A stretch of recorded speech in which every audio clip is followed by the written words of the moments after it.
Un jour sur la croix à Golgotha, tu as dit tout est accompli. Tu avais accompli toutes choses pour nous sur la croix.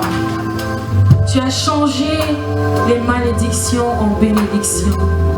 Tu as changé nos vies, Seigneur. Sur la croix, tu as accepté l'opprobre pour que nous puissions être sauvés. Ce n'est pas par mérite, Seigneur. Ce n'est pas parce que nous sommes mieux que quiconque. Mais tu as fait tomber sur nous ta grâce. Seigneur, ce matin, nous sommes encore là pour toi. Depuis hier, Seigneur, nous avons obéi à ta parole. Tu nous as dit, allez, allez et faites de toutes les nations mes disciples. Pas les disciples d'un homme, mais tes disciples, Seigneur. Nous sommes là, Seigneur Père, pour être les instruments, Seigneur, inutiles que tu vas utiliser pour ta gloire, Jésus. Tu connais chaque personne, Seigneur, qui est entrée en ce lieu. Tu connais l'histoire de chacun, Seigneur. Tu connais le besoin de chacun. Tu connais l'attente de chacun. Jésus, glorifie ton nom. Il y en a qui sont venus fatigués et chargés. Mais ta parole dit que, Seigneur, ceux qui viennent à toi fatigués et chargés, Seigneur, obtiennent le repos. Accorde le repos aux âmes de ceux qui en ont besoin. Accorde la guérison, Père, car tu as dit, Seigneur Jésus, je suis venu pour guérir les malades. Alléluia. De ceux qui sont opprimés, Seigneur, liés, Seigneur Père, soient délivrés par ta puissance, Seigneur, au travers de ta parole. Parce que tu dis, j'envoyais ma parole et ma parole les guérit.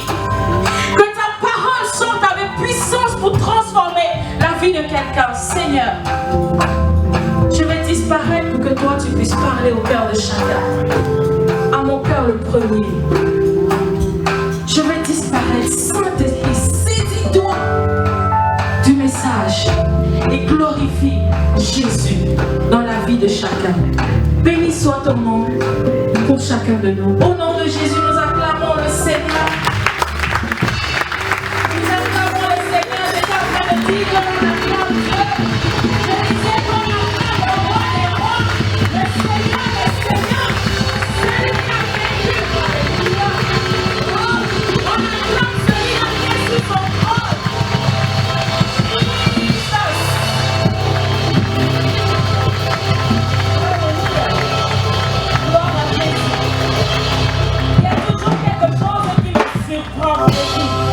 Il y a toujours quelque chose qui me surprend énormément. C'est que si on dit « Ah, François Hollande arrive, tout le monde va se lever. » Si on dit « Barack Obama arrive, tout le monde va se lever. » Par respect, tout le monde va se lever. Mais quand on est en train de parler de celui qui est au-dessus de toutes ces personnalités, on a du mal à se lever pour l'acclamer. Alléluia. On a du mal à l'acclamer. On a du mal à reconnaître. On a du mal à lui donner le respect. Alors j'étais en train de dire qu'on acclame celui qui est au-dessus de tout son conseil. Celui qui est au-dessus de toute domination, de toute principauté.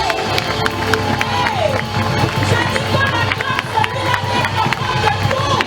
Oh Jésus, à toi la gloire, Seigneur Jésus. Tu es saint et pur. Alléluia. Ah Seigneur, tu es bon. Gloire à Jésus. Merci Seigneur. Merci Jésus. Seigneur, nous écoutons la parole de Dieu. Veuillez prendre place. Dieu est bon. Alléluia. Alléluia. Dieu est bon. Dis à ton voisin, Dieu est bon. Parfois quand je regarde les visages, je dis mais il y a des gens qui sont fâchés quand ils viennent appeler le Seigneur. Ah, il y a un problème. Alléluia.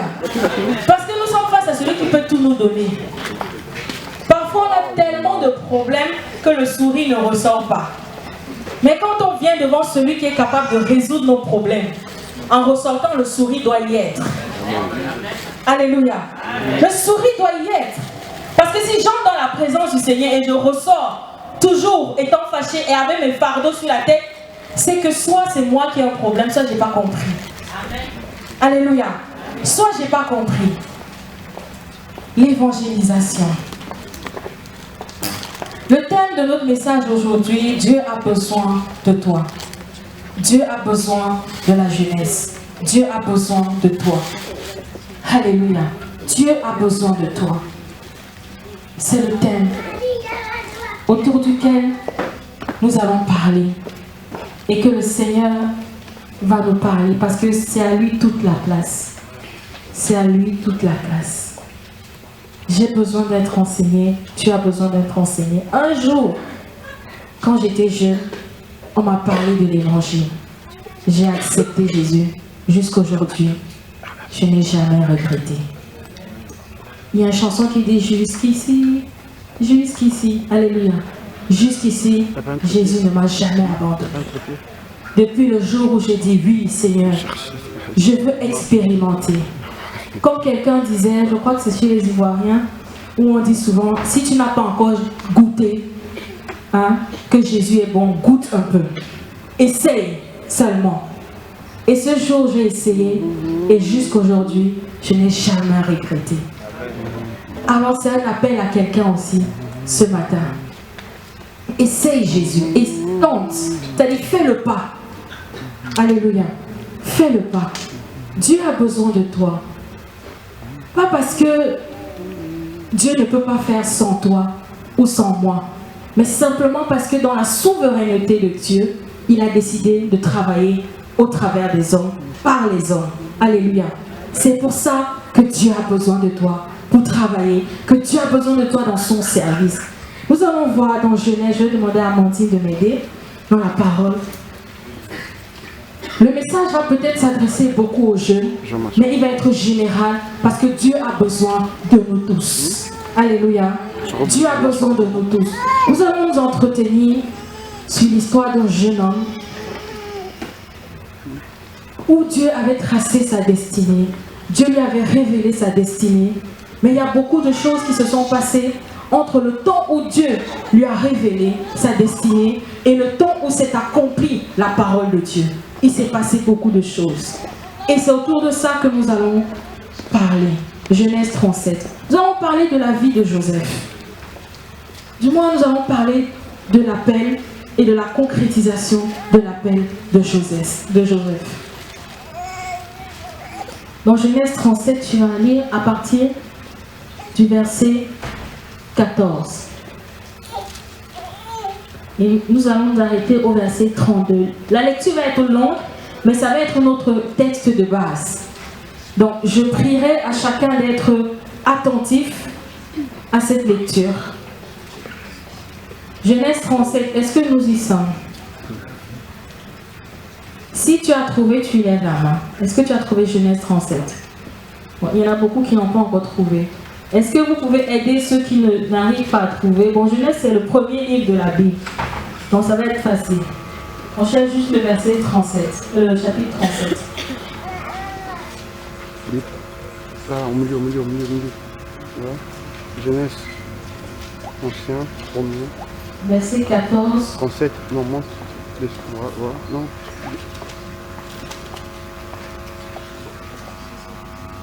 Au verset 31.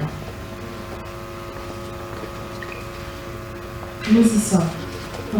37. Nous lisons dans le livre de Genèse, 37. chapitre 37, versets 14 à 31. Et il répondit, me voici.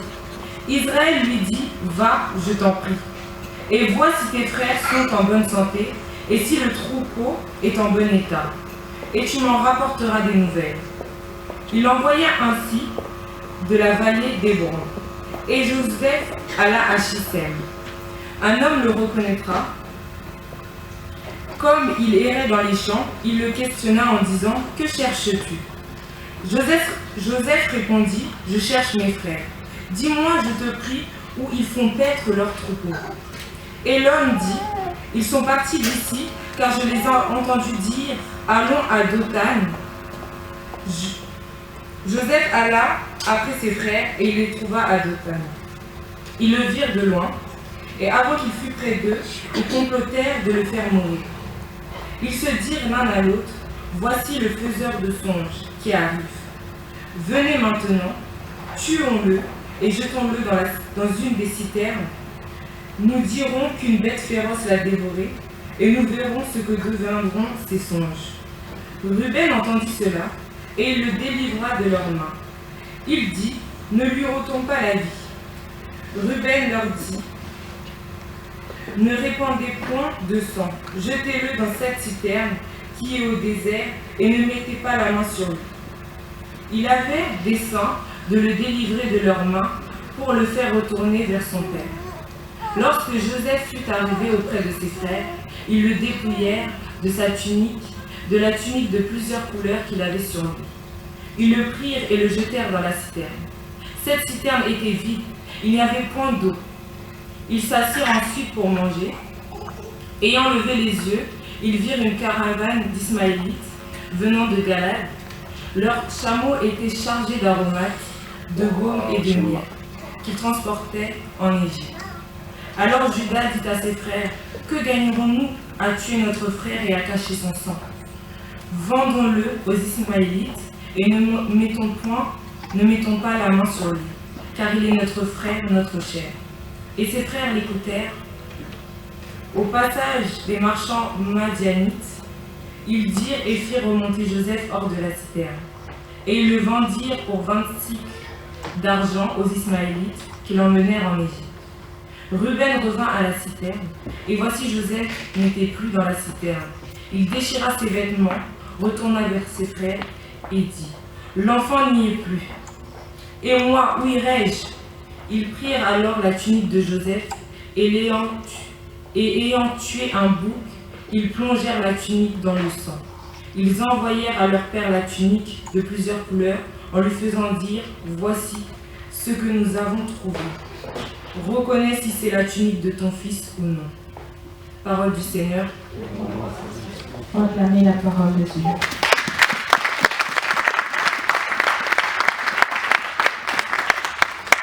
Alors, Joseph, c'était un jeune garçon qui était issu d'une famille nombreuse et qui était très aimé de son papa. Joseph, il fut un temps où Joseph a eu un rêve. Le rêve venait du Seigneur. Le Seigneur révélait, si vous allez plus précédemment, juste avant le chapitre, depuis le début du chapitre, Joseph, il eut un rêve du Seigneur et le Seigneur lui révélait que dans le temps, ses frères et ses parents viendront se prosterner devant lui. Le pourquoi, Dieu ne lui avait pas encore révélé. Dieu ne lui avait pas dit pourquoi, mais Dieu lui avait montré ce qu'il attendait plus tard. Joseph était aimé de son papa, mais pas très aimé de ses frères. C'était une forme de jalousie, parce que ses frères disaient oui, c'est celui que notre père aime le plus.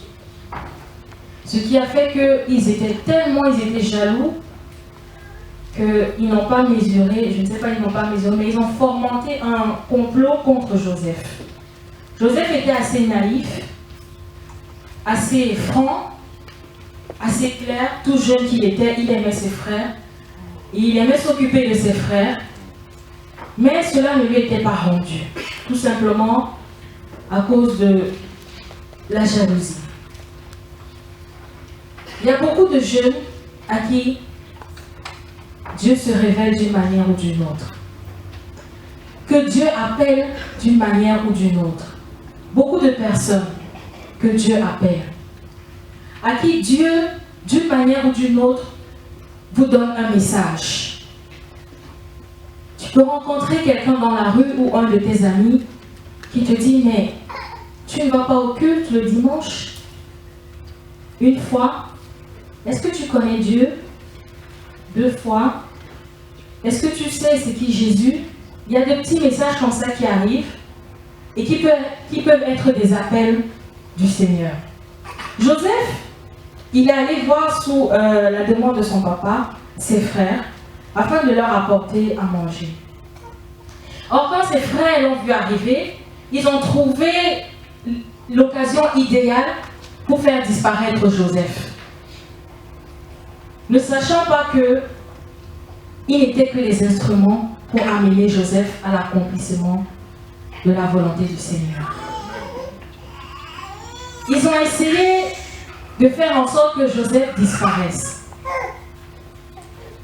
Il y avait le dernier qui dit non, c'est quand même notre frère.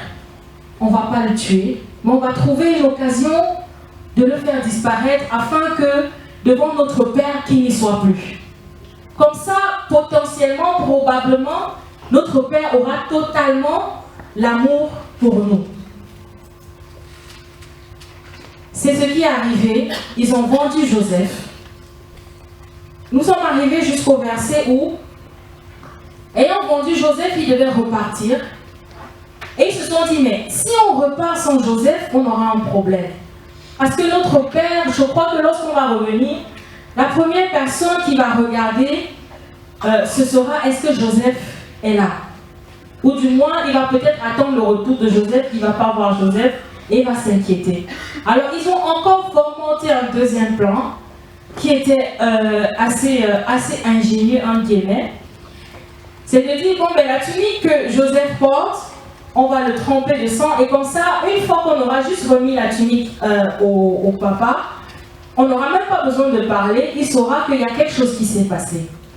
Or, il ne savait pas que tout ça était dans le plan du Seigneur. Alléluia. Tout ça était dans le plan du Seigneur.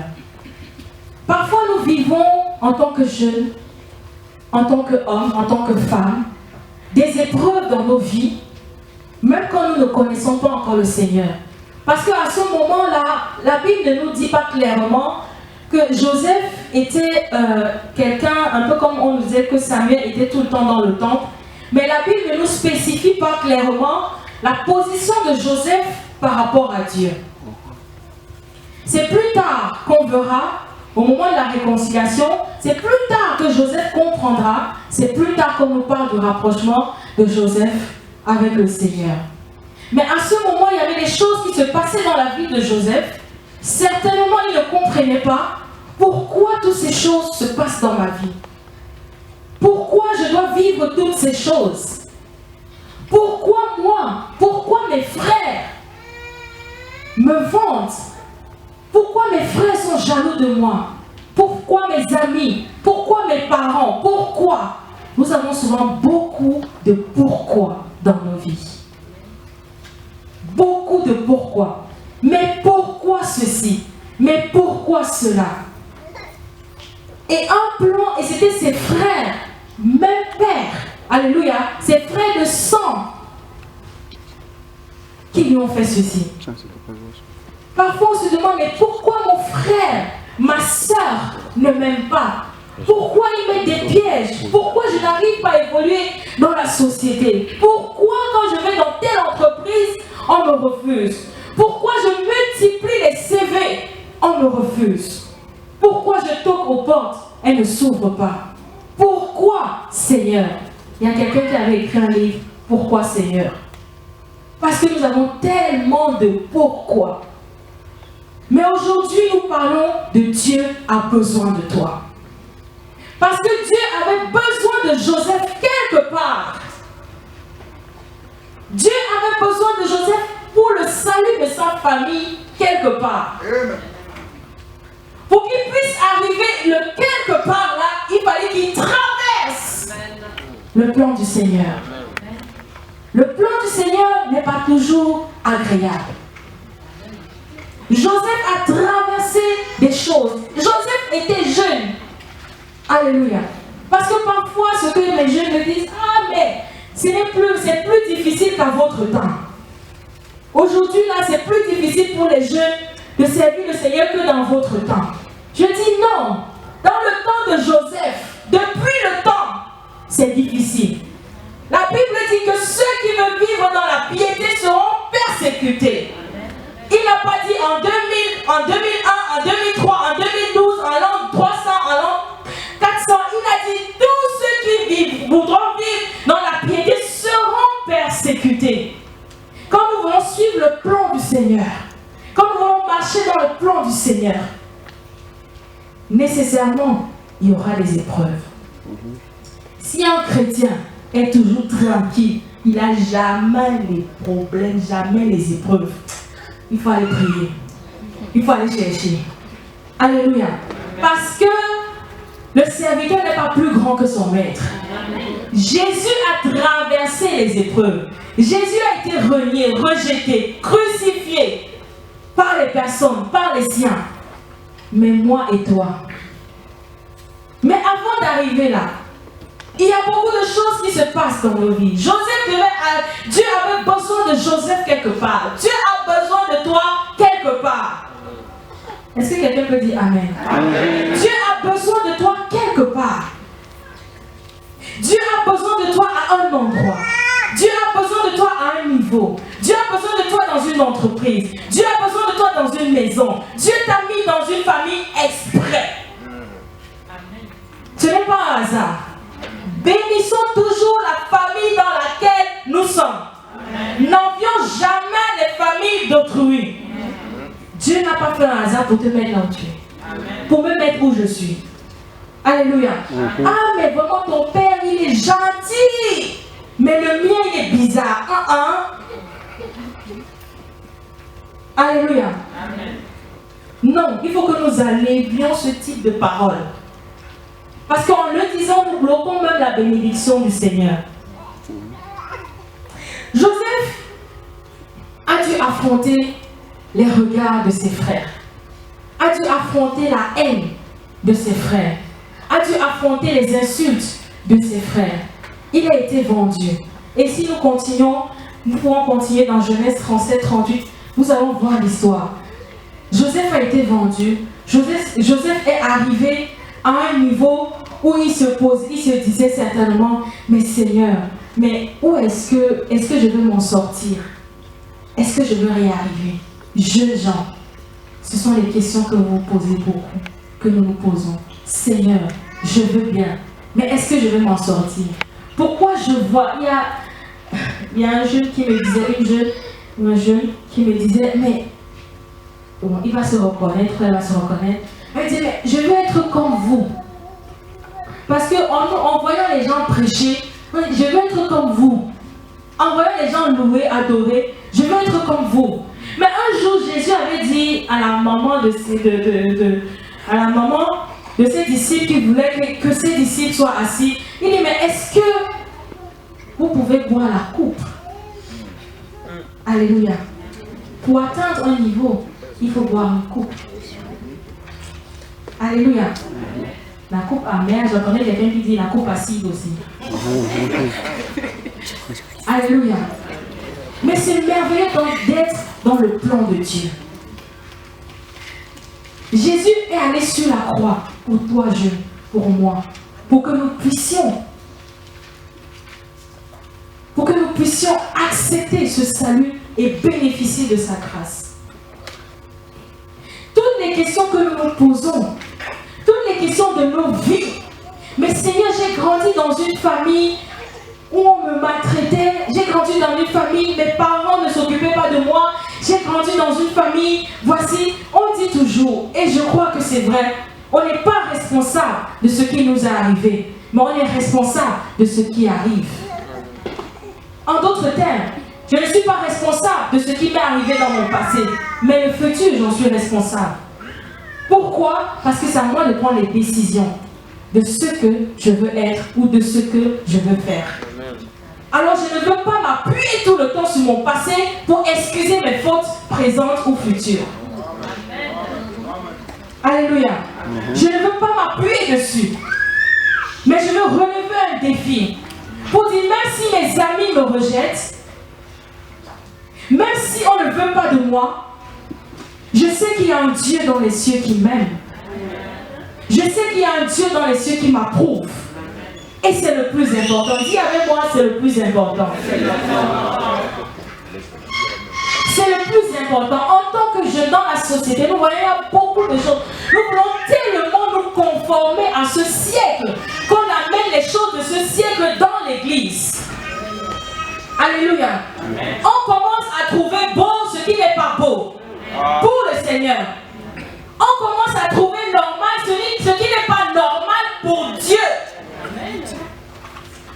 Alléluia. On commence à justifier les choses parce qu'en tant que jeune, on justifie trop les choses. Ah, mais tu sais, il y a Alliance. Ah, maintenant, vraiment, il y a la modernisation. Il faut qu'on modernise aussi. J'ai dit, mais la Bible, elle a changé. Non. Elle a changé. Hein? Est-ce que la Bible, elle a changé? Il y a lui second, il y a lui si c'est quoi? C'est les versions. Voilà. Alléluia. Mais la parole, elle reste la même. Amen. Alléluia. Amen. Les versions, alléluia, ça ne change pas la parole. La parole, elle reste la même. Jésus n'a pas changé. Il a dit, celui qui veut venir à moi, c'est en acceptant que je sois Seigneur et Sauveur de sa vie. Point final. Va me trouver ça dans une autre version qui a changé. Qui me dit maintenant, c'est pour ça que Paul a dit, il a dit ceci. L'évangile que je vous prêche, si jamais je reviens et je vous prêche un autre évangile, refusez. Amen. Alléluia. Amen. Parce que la parole, elle est vraie, elle est unique, elle est immuable. Si la parole est changée, c'est que Dieu, il n'est plus le même. Amen. Alléluia. Il faut qu'on arrête en tant que jeune enfant de Dieu, personne de trouver des justifications. Ça veut dire que si aujourd'hui, je n'ai pas accepté Jésus dans ma vie comme Seigneur et Sauveur, je ne suis pas sauvé. Point final. Amen. Ce n'est pas moi qui le dis, c'est la parole de Dieu. C'est la vérité. Alléluia. Amen. En tant qu'homme, il y a des choses qui me dépassent. Parfois, tu as l'impression d'être enfermé quelque part. Je suis en train de tourner en rond. Je ne vois pas d'issue dans ma vie. Je ne vois pas qu'est-ce qui se passe. Je pars d'un point, j'ai l'impression de revenir dans un même point. Je tourne, ma vie n'évolue pas, ma vie n'avance pas. Mon frère, ma soeur, il n'y a pas deux chemins, le seul c'est Jésus. La vérité et la vie c'est Jésus. Dieu a besoin de toi pour travailler dans ta vie afin que là où il t'attend, tu puisses être une bénédiction pour ceux qui seront avec toi. Amen.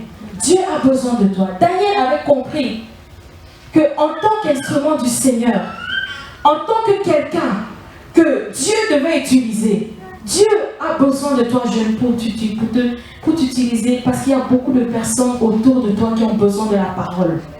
Dieu a besoin de toi pour se glorifier dans ta vie. Dieu a besoin de toi pour te révéler son amour. Vous savez, beaucoup d'entre nous, nous avons besoin de l'amour. De l'amour.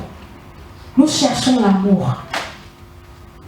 L'amour, je dis l'amour tout court. Je ne parle pas de l'amour passionnel, l'amour. Parce qu'on n'a pas reçu cet amour filial. Parce qu'on n'a pas reçu cette attention. Nous avons besoin. Et du coup, il y a beaucoup de personnes qui sont très vite déçues. Parce qu'en s'attachant à des personnes, ils se rendent compte que ces personnes ne peuvent pas leur donner un amour qui est indéfini. Alléluia. Parce qu'à un moment, je fais confiance. Non, j'ai confiance en telle personne. Il ne peut pas me décevoir. Je vais t'apprendre une bonne nouvelle, c'est qu'un jour, il va te décevoir. Alléluia. Un jour, il va te décevoir. Mais ce n'est pas forcément sa faute. Alléluia. Parce que c'est un être humain. Donc, un jour ou l'autre, ça va arriver. La seule personne, dis avec moi la seule personne, dis avec moi la seule personne qui ne peut pas te décevoir, c'est Dieu. Amen. Alors confie-toi à Dieu. Confie-toi à Jésus. Même si aujourd'hui tu ne vois pas ton avenir se façonner, Dieu travaille. Amen. Joseph ne connaissait, il ne savait pas. Mais Joseph est passé par les tribulations. Joseph est passé par le noir. Vous imaginez dans une citerne noire. Qu'est-ce qu'on va se poser comme question? Mais c'était dans le plan du Seigneur. Dis avec moi le plan du Seigneur. Dis avec moi le plan du Seigneur. Mais il faut entrer dans le plan du Seigneur. Et pour entrer dans le plan du Seigneur, il faut accepter Jésus dans ta vie comme Seigneur et Sauveur. Alors là, le plan du Seigneur va commencer. Daniel a dit, je ne peux pas me souiller. Parce qu'il savait qu'il était un instrument dont Dieu avait besoin et devait se servir. Alléluia. Il a besoin de cet instrument. Il a besoin de toi, mon frère, ma soeur. Si tu connais le Seigneur, garde-toi fidèle à Dieu. Garde-toi intègre. Préserve ta vie. Dieu a besoin de toi. Daniel a dit non, je ne peux pas me souiller. Et ce qui me plaît dans Daniel, lancé un défi. Parce qu'il a dit, ok, si le roi veut qu'on mange là, les viandes qui sont sacrifiées, je te demande juste quelques jours, donne-nous juste 10 jours, pendant lesquels on ne mangera pas ces viandes, mais on mangera que des légumes. Juste 10 jours. Mais c'était un défi qu'il lançait. Parce que si après ces 10 jours-là, on venait voir qu'il n'était pas comme le roi attendait, il devait avoir un problème. Il est important que nous lancions parfois des défis. Si tes amis disent que, oh mais c'est bizarre, toi tu dis que tu es chrétien, toi tu dis que tu crois en Dieu, mais depuis là tu es en train de toquer à toutes les portes. Dis-lui seulement, donne-moi quelques jours. Amen. Amen. Alléluia. Amen. Je parle à quelqu'un, dis-lui, donne-moi quelques jours. Tu vas voir la gloire du Seigneur. Tu verras la gloire du Seigneur. Parce que notre problème parfois, c'est que nous voulons, comment on appelle ça? On veut plaire. Nous voulons plaire, nous voulons faire des concessions pour être acceptés des autres. Ne cherche pas à être accepté d'un ami ou d'une amie. Non, d'un copain ou d'une copine. Non, ne cherche pas à être accepté de cette personne. Parce qu'en acceptant cette personne, et toi et elle, vous risquez d'aller en enfer ensemble. Amen. Oh. Alléluia. Amen. Donc, c'est délégation que tu peux être en train de construire. La délégation qui va aller en enfer. Oh, ni toi ni moi, nous ne voulons aller là-bas. Amen. Amen. Jeunes gens, Dieu a besoin de toi. Dieu a besoin de la jeunesse. Je sais qu'il y a beaucoup qui sont dans les souffrances. Je sais qu'il y a beaucoup qui attendent du Seigneur. Mais cet exemple de Joseph, c'est pour dire, ce n'est pas parce que tu peux traverser des problèmes, des difficultés dans ta vie que Dieu t'a oublié. Daniel a dit non et Dieu s'est glorifié. Il a lancé un défi et Dieu s'est glorifié. Alléluia. Il a lancé un défi, Dieu s'est glorifié. Refusons la compromission. Refusons la compromission. Dis avec moi, je refuse la compromission. C'est ça notre problème en tant que jeunes aussi. La compromission. Je veux faire comme les autres. Ne fais pas comme les autres. Pardon, ne fais pas comme les autres. Parce que si nous croyons que la vie s'arrête sur cette terre, elle ne s'arrête pas sur cette terre. Un jour, nous serons devant le roi des rois. Alléluia. Peut-être que ta vie avec le Seigneur, en tant que chrétien, en tant que jeune chrétien, tu vois que si tu as du mal, c'est difficile. Mais tu sais que Dieu a besoin de toi dans le service. Il y a des gens, Dieu a besoin de vous dans le service. Il ne faut pas refuser l'appel de Dieu. Dieu a besoin de moi dans le service. Mais tu n'arrives pas. Tu fais des programmes de prière, tu n'arrives pas. Tu te dis, oui, je vais me lever à tous les jours. Maintenant, je suis à 6h du matin, je suis debout, 6h15. Je prie de 6h à 6h15. Mais ça ne va pas. Alléluia. Mais ce n'est pas fini. Nous allons prier tout à l'heure pour ces personnes qui ont besoin de restaurer leur relation avec Dieu. Ces jeunes, ces personnes qui veulent restaurer leur relation avec Dieu. Parce que nous n'avons rien d'autre que Dieu. En réalité, nous ne sommes rien sans Dieu. Je vous assure, on peut avoir tout ce qu'on a, tous les diplômes. Tu peux être beau selon toi. Tu peux être belle, bien habillée, marcher avec la démarche de je ne sais pas, avoir tous les biens possibles. Mais ce n'est pas ça qui fait de toi une personne. Ce n'est pas ça qui fait de toi une personne de valeur. C'est Dieu qui donne la valeur à quelqu'un. Ce n'est pas ce que tu as qui fait de toi quelqu'un de valeur. Alléluia. C'est important que nous puissions comprendre ces choses. Parce que si Dieu devait exposer le cœur de chacun ici, c'est que je crois que l'odeur devait être nauséabonde. Dieu connaît nos cœurs. Je peux mentir aux hommes, je ne peux pas mentir à Dieu. Je ne peux pas. C'est-à-dire, même si au piano là, ou pendant, je ne sais pas, pendant le piano, j'ai l'impression, je suis en train de taper au piano, j'ai l'impression, quand on me regarde, on dit, ah, celui-là ou celle-là est déjà au ciel. Dieu connaît ce qu'il y a dans son cœur pendant qu'il est en train de faire ça. L'important, qu'est-ce qu'il y a dans le cœur? Le besoin de Dieu, c'est le cœur. La disposition du cœur. Je peux mentir aux hommes, mais je ne peux pas mentir à Dieu. Je peux faire semblant, mais quand je rentre chez moi, dans les 4 murs de chez moi, je suis face à ma vie. Ma vie me parle. À ce moment-là, c'est là qu'on trouve beaucoup qui sont en train de pleurer, qui sont dans le désespoir, Seigneur, comment je veux faire? Qu'est-ce que je veux faire? Alléluia. Et c'est là où le Seigneur a besoin du cœur de chacun. Dieu est capable de guérir ton cœur. Il n'y a pas de péché qui soit plus grand que Dieu ne puisse pardonner. Alléluia. Dieu avait besoin de Joseph quelque part. La vie de Joseph n'a pas été facile du tout avant qu'il puisse atteindre l'objectif que le Seigneur lui avait donné. Ça n'a pas été facile. Jeune frère, jeune soeur, tu traverses des difficultés, c'est pas grave. Accroche-toi au Seigneur.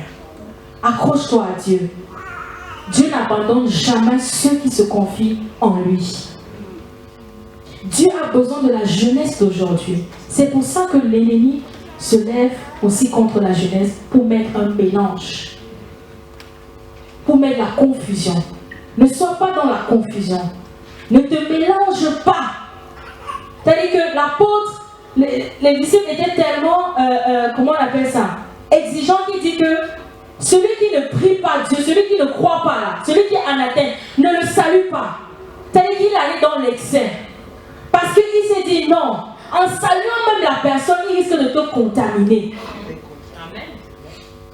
Il y a des relations qu'il faut casser. J'étais en train de dire, il y a des relations qu'il faut casser.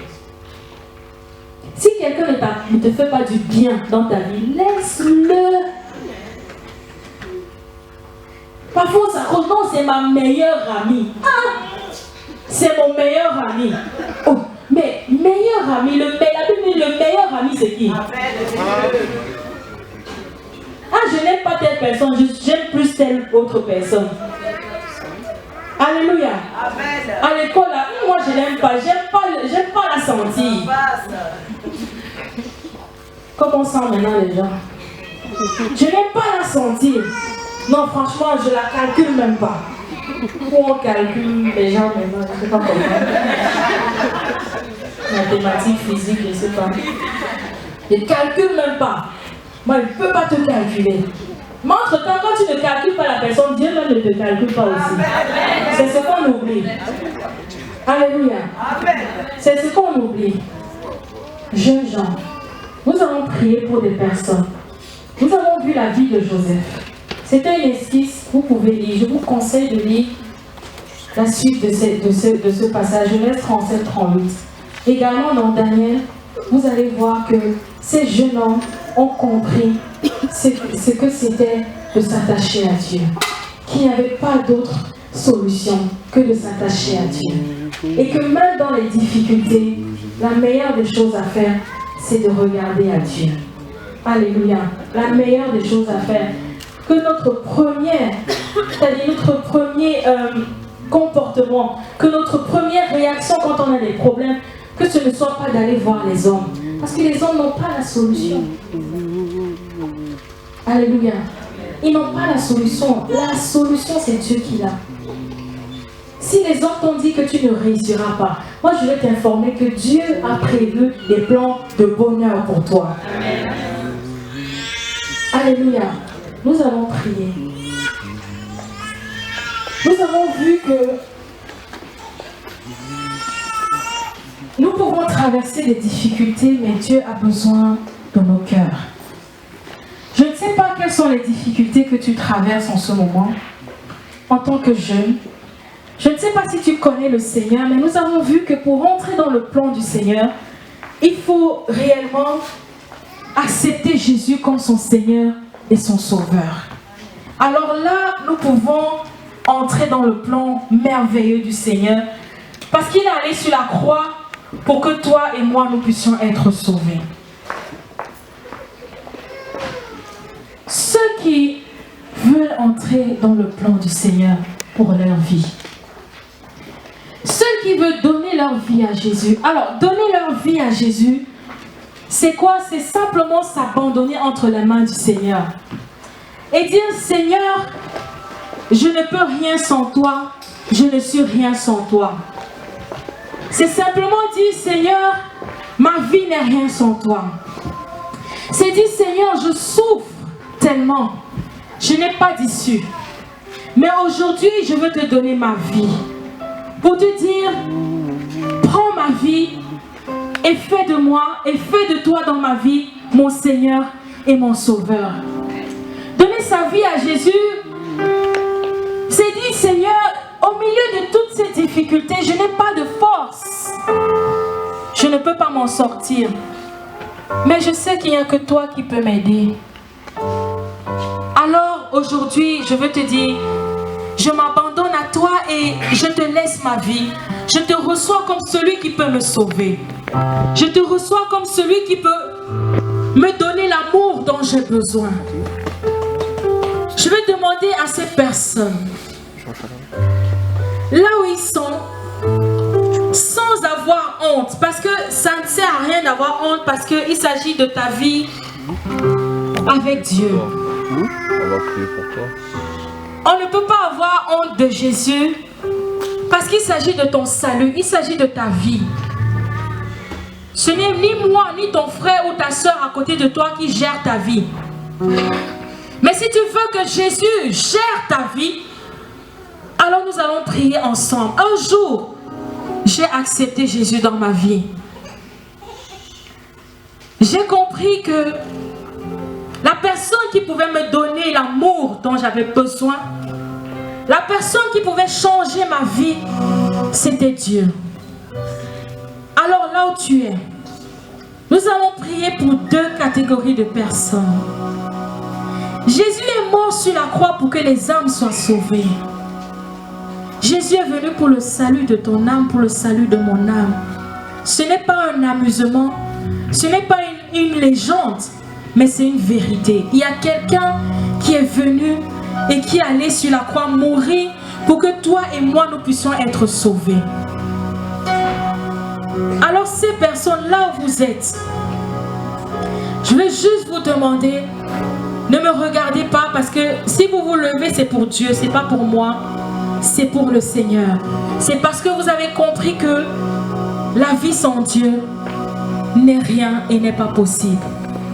Alors pendant que tout le reste va fermer les yeux, ceux qui ont besoin, et vous voulez donner votre vie à Jésus, vous voulez être comme ce garçon que nous avons vu, Joseph, qui malgré la souffrance, à la fin, il s'est abandonné.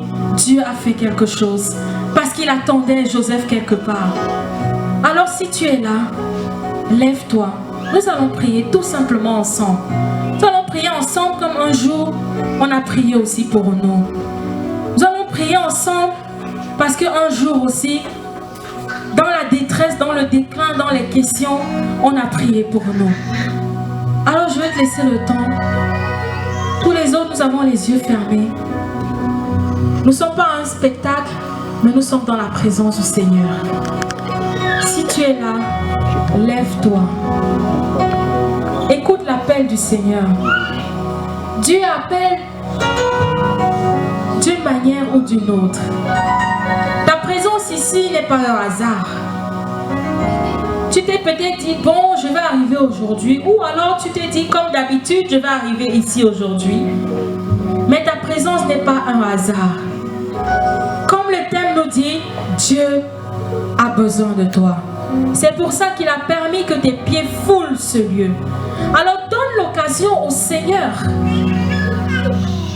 d'entrer dans ton cœur, de travailler avec toi, de travailler en toi.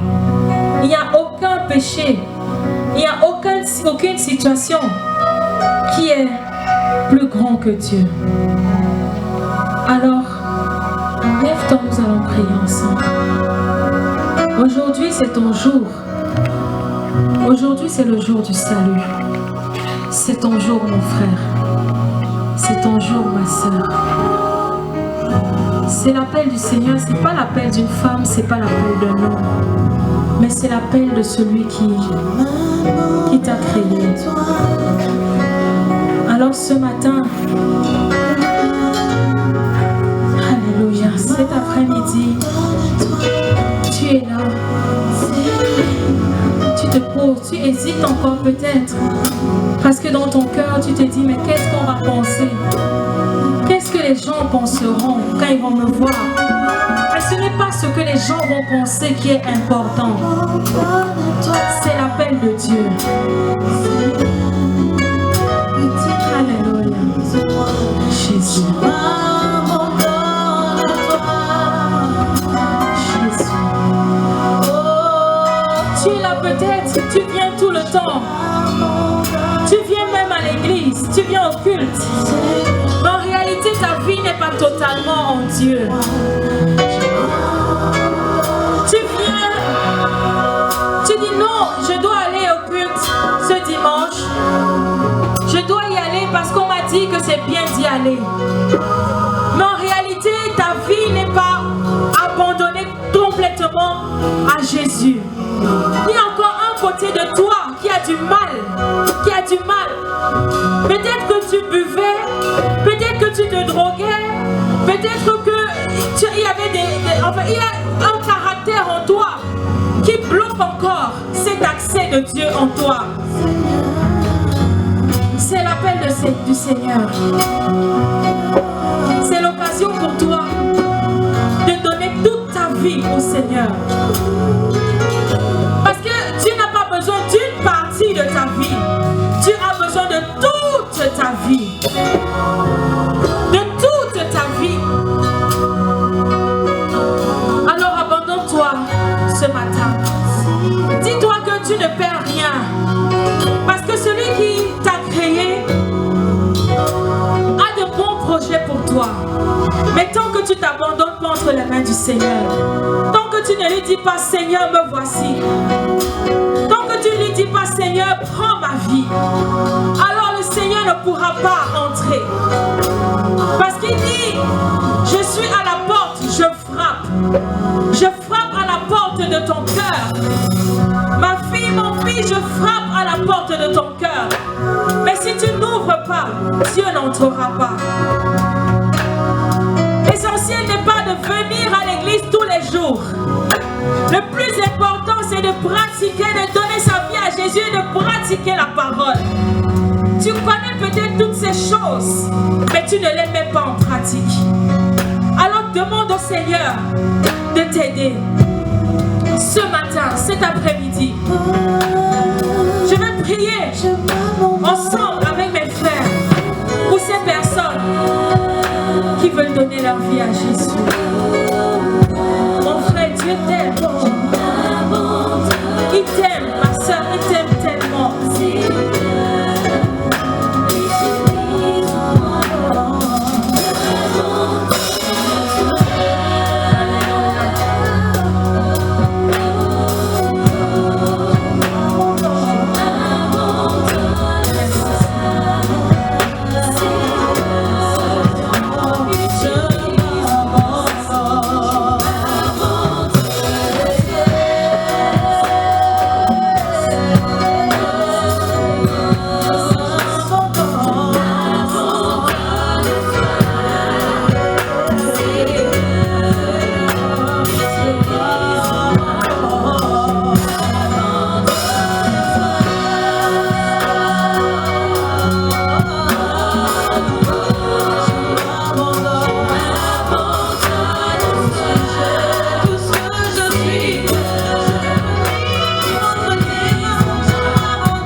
que si une parole dans ton cœur te dit de ne pas le faire, sache que cette parole ne peut pas venir du Seigneur. Si une parole dans ton cœur, si une hésitation dans ton cœur t'empêche de faire cette action, sache que ça ne peut pas venir du Seigneur. Alléluia.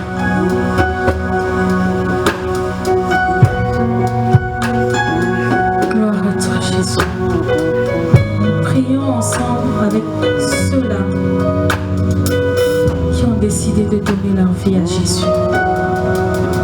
La Bible dit qu'il y a de la joie dans le ciel quand une âme se répand. Parce que le Seigneur, ça fait le bonheur du Seigneur. Toi qui es là, qui donne ta vie à Jésus,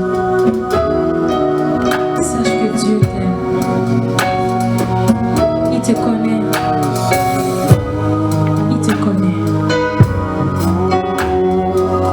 Alors tu vas lever ta main droite. Tu vas lever ta main droite, nous allons prier ensemble. Nous allons prier ensemble. Tu dis après moi, Seigneur Jésus, Seigneur Jésus, je te donne ma vie ce matin, cet après-midi. Je te donne ma vie cet après-midi. Je te reconnais comme Seigneur et Sauveur. Je te reconnais comme Seigneur et Sauveur. Pardonne-moi, Seigneur. Je me suis éloigné de toi. Je me suis éloigné de toi. Pardonne-moi, je me répands. Je me répands devant toi. Accepte-moi, Seigneur. Accepte-moi, Seigneur. Viens dans ma vie, Seigneur. Sauve-moi, Seigneur. Sauve-moi, Jésus. Toute ma vie entre tes mains. Toute ma vie entre tes mains. Merci, Seigneur, d'être allé sur la croix pour me sauver. Merci pour tout. Au nom de Jésus. Amen. Amen. Est-ce qu'on peut acclamer le Seigneur? Est-ce qu'on peut acclamer le Seigneur? Tu peux te lever en la présence du Seigneur. Il y a de la joie dans le ciel. Quand une seule âme se répand. Il y a de la joie dans le ciel. Quand une seule âme se répand. Alléluia. Alléluia. Alléluia. Pour finir, nous allons prier pour ces personnes qui ont rétrogradé. Vous savez, il faut être sincère vis-à-vis de Dieu. Tu es là, tu as rétrogradé. Rétrogradé, ça veut dire quoi? C'est-à-dire, dans ta vie de prière, ce n'est plus la même. Tu es là, même, il y a parfois, nous sommes au service, mais nous ne sommes plus avec le Seigneur. Nous avons refroidi dans notre vie de prière, dans notre vie avec le Seigneur, dans la parole de Dieu. Nous avons rétrogradé. Nous n'arrivons plus à prier comme avant. Nous sommes au service, mais en réalité, nous ne savons pas pourquoi nous sommes au service. Nous ne savons pas réellement ce que nous faisons au service. Je veux prier avec ces personnes. Ce n'est pas moi qui travaille, c'est Dieu qui travaille. Alors si tu as besoin de restauration dans ta vie, nous allons prier ensemble. Si tu es là, avance-toi également. Tu as besoin de la prière. Tu as besoin que Dieu fasse quelque chose. Tu es peut-être en train de traverser le feu. Je ne sais pas. Tu es en train de traverser des problèmes et des problèmes. Et ces problèmes, tu as l'impression que ces problèmes sont venus t'envahir. Tu as l'impression que ces problèmes sont en train de t'étouffer. Si tu es là, je veux prier avec toi.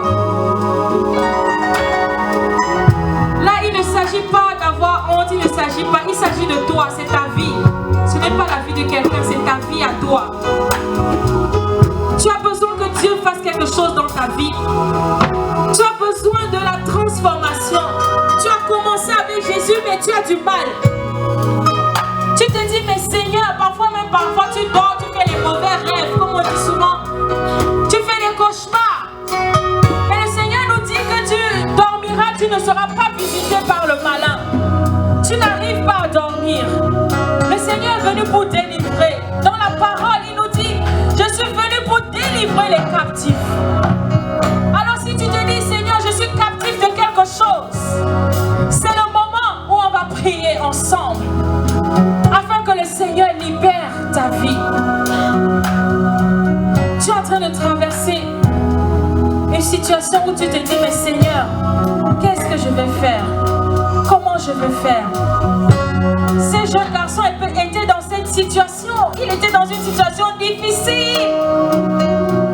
Où lorsqu'il tournait à gauche, il tournait à droite, il se disait, mais Seigneur, pourquoi je suis dans cette citerne? Pourquoi je suis dans cette situation? Qu'est-ce que j'ai fait? Il n'y a que le Seigneur. La bonne nouvelle, l'évangile, c'est aussi ça, la délivrance. C'est l'amour de Dieu. Tu as besoin de l'amour. Tu n'as pas eu l'amour d'un père. Il y a Dieu. Il te donne cet amour. Alléluia. Je m'abandonne à toi. Je m'abandonne. Commence à prier toi qui es devant. Commence à parler à Dieu. Ouvre ton cœur au Seigneur. Ouvre ton cœur au Seigneur.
besoin du miracle du Seigneur.